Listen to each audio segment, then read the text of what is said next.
There were 3 people executed in the month of June. David Hosier, Missouri. While Angela Gilpin, the victim, was married to Rodney Gilpin, Hosier had an affair with her.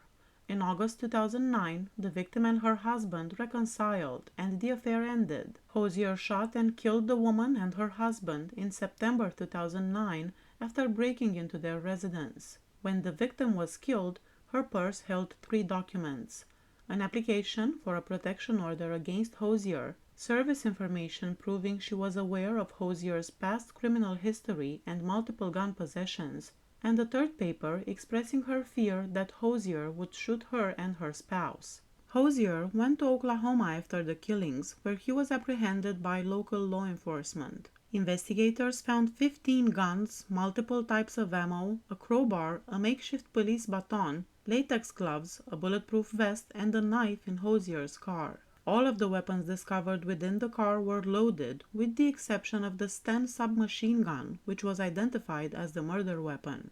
A notepad with a detailed description of the victim's car and its license plate was also discovered by the police.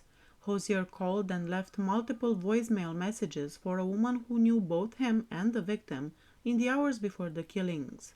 Hosier was charged in the Circuit Court of Cole County.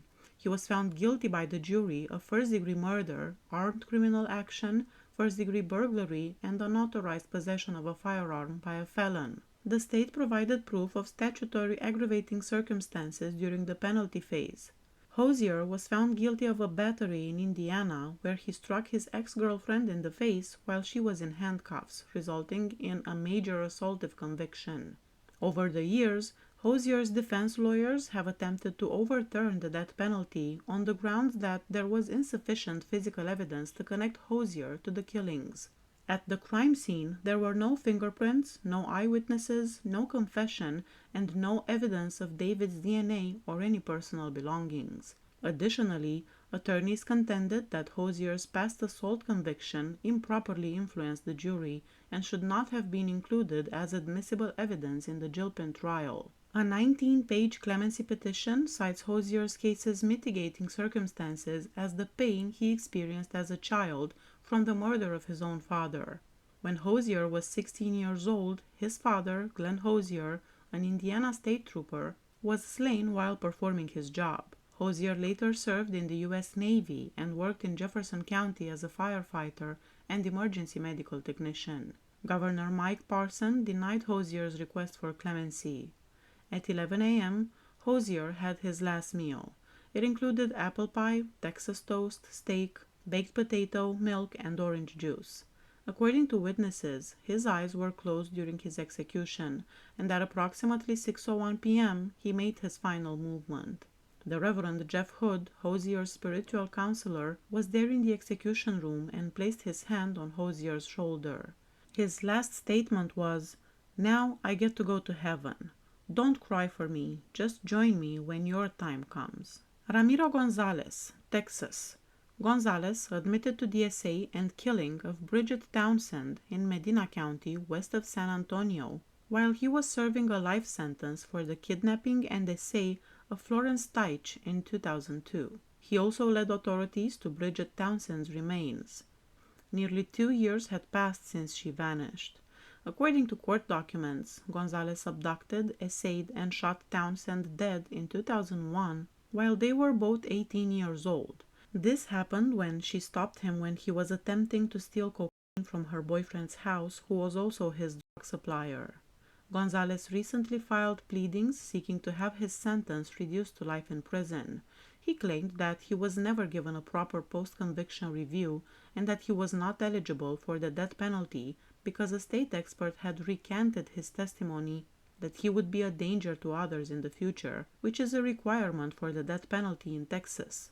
A portion of his most recent legal issues stemmed from the alcohol his mother consumed during her pregnancy and the childhood essay he experienced. While on death row since 2006, Gonzalez claimed in a clemency appeal that he had dedicated his life to Christianity and acted as a spiritual guide for others facing the death penalty.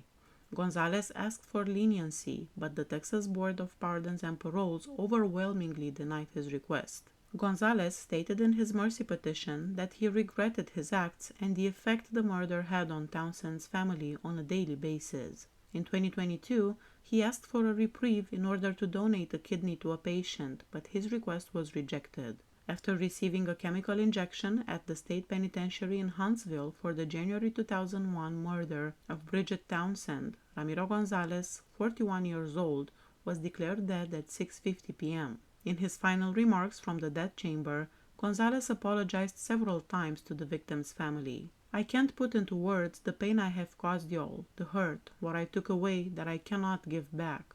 I hope this apology is enough. I never stopped praying that you would forgive me and that one day I would have this opportunity to apologize. I owe all of you my life and I hope one day you will forgive me." He drew 7 breaths as the medicine kicked in, then started making noises similar to snores.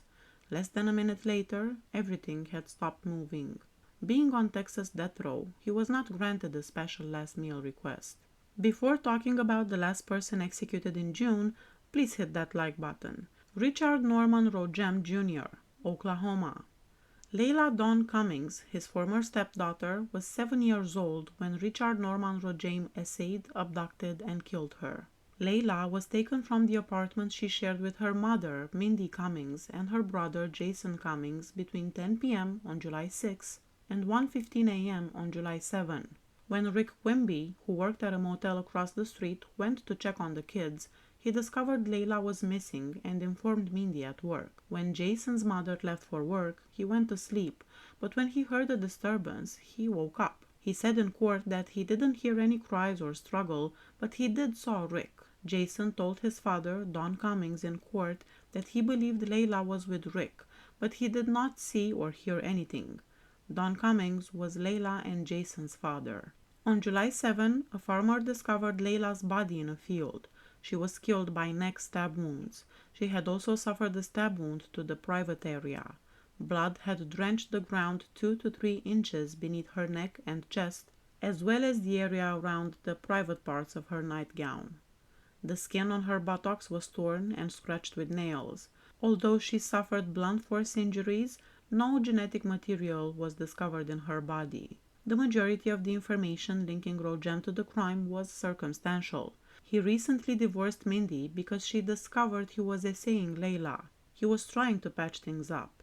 He was aware of her work schedule and the malfunctioning apartment door lock.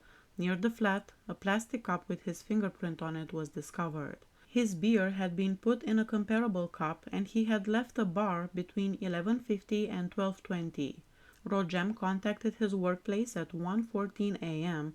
and asked the dispatcher to record the call at 12:35 a.m. Later on, he asked that the call be recorded at the proper time. Police discovered a condom packet and a used condom containing genetic material when they investigated Rojem's room. The washer at the bar where Rojem had been featured a dispenser selling this generic brand of condoms. Just before leaving the bar, he had gone to the bathroom. The 2 rear tires and 1 front tire of Rojem's car were identified by tire track impressions close to the body.